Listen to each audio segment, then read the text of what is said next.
How y'all doing today? I pray your day is going good in Jesus. I have an urgent message for pastors. A few days I came on, I made a video stating that I will pay someone $500 to just let me read a letter to at least 5 pastors who have a congregation, to just let me read this letter to you. It won't take but 10 minutes at the most, to read this letter to you. But if you don't want me to do it, you can just take notes and you can do it. You can tell your pastor or some more pastors what God is saying to the church right now, okay? And it's very important, y'all, that we not ignore the voice of God. So I'm gonna get right to it. So the title is A Call to Unity. And I know a lot of Christians are saying, and a lot of pastors are saying that's not gonna happen. But listen at what God have to say, okay? Now the subject is get prepared to share 2 messages during your church service, okay? So here we go. How are we gonna do that? So I'm gonna tell you.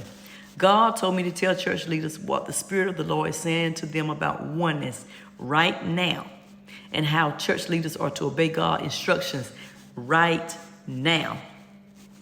Now, when we read Acts 2, we not only read how the church started out on one accord, but as we continue reading different scriptures, God let us know how we were to stay on one accord. We were to never separate as a church, okay?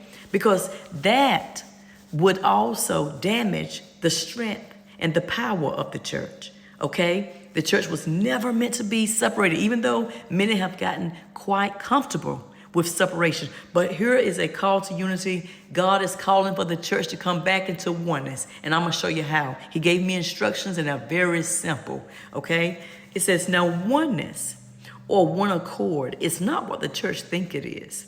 When God say get on one accord, he's asking church leaders to submit to a system or a way of doing things that can bring about oneness, okay? This is why God is asking church leaders to forsake tradition and start having monthly meetings. Now, what does this look like? These monthly meetings will show you how to get back on one accord. See Ephesians 4:11-16. That is by doing what Paul said to do in 1 Corinthians chapter 14. Remember, Apostle Paul wrote letters to different religious groups so they would know what to do during their monthly meetings, so they would know how to get on